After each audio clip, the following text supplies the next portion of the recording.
Hi there, it's Lisa here on our third Sunday of Advent and our second reading from the letter of St. James. And the word patient comes three times in this reading. Three times. Have patience, patient, be patient, hardship and patience. So, how will you say it? So, one a choice that you might make is be patient. You could fuss at people, or you could say, be patient. As so, what would you say to somebody who is like really struggling, right? You might be encouraging rather than harsh. You might say, be patient, brothers and sisters, right? Until the coming of the Lord, because he's going to come. He's going to come. That's a reality. Until the coming of the Lord. And so there's a little pause there. And then see how the farmer waits for the precious fruit of the earth, being patient with it until it receives the early and the late rains. So the farmer kind of knows how things are going to work and doesn't panic in the middle, right? You too must be patient. I would take that very, very slowly. Make your hearts firm. Okay, how do you make your heart firm? Because the coming of the Lord is at hand. What image do you have of making your heart firm? How do you encourage yourself to, like, come on, buck up? How do you encourage yourself? Make your hearts firm. Do not complain, brothers and sisters. So again, brothers and sisters, that also shows up three times in this reading. And so James is so inclusive and really personal in this reading, okay? Do not complain, brothers and sisters, about one another, that you may not be judged. So what you do is going to happen to you, right? Behold, the judge is standing at the gates. So if you really want to hang in there, take as an example of hardship and patience, brothers and sisters. So every time you say brothers and sisters, look at somebody. Make sure you're looking at somebody out there.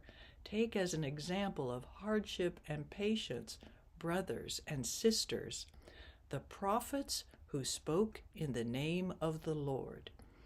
Okay, in our own time, we have martyrs that are happening in many places in Africa. We've had martyrs in Guatemala and San Salvador that have been recognized.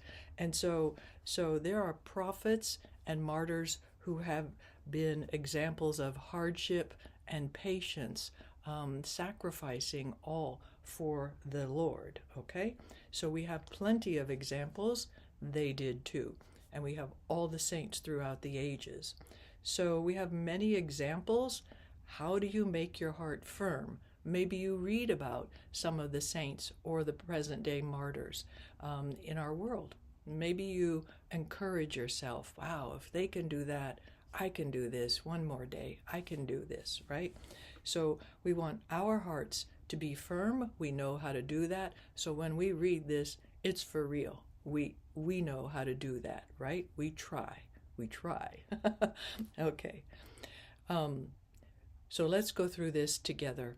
A reading from the letter of St. James. And remember, we wait 1, 2, 3 seconds before we start the reading. That's the general instructions from the Roman Missal that says 3 seconds at the beginning, 3 seconds at the end before we say the word of the Lord. Okay, so reading from the letter of St. James.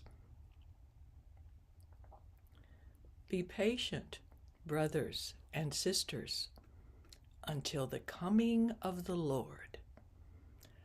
See how the farmer waits for the precious fruit of the earth, being patient with it until it receives the early and the late rains.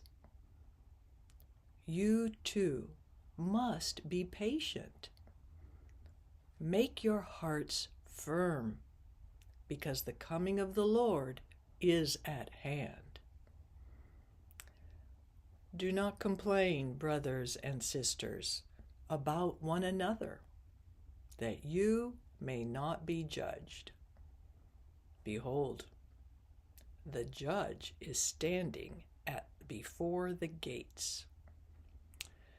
Take as an example of hardship and patience, brothers and sisters, the prophets who spoke in the name of the Lord. The word of the Lord, and you wait for them to say, "Thanks be to God." All right? Practice reading aloud so you can get your pacing down and that your eye contact can be made. God bless.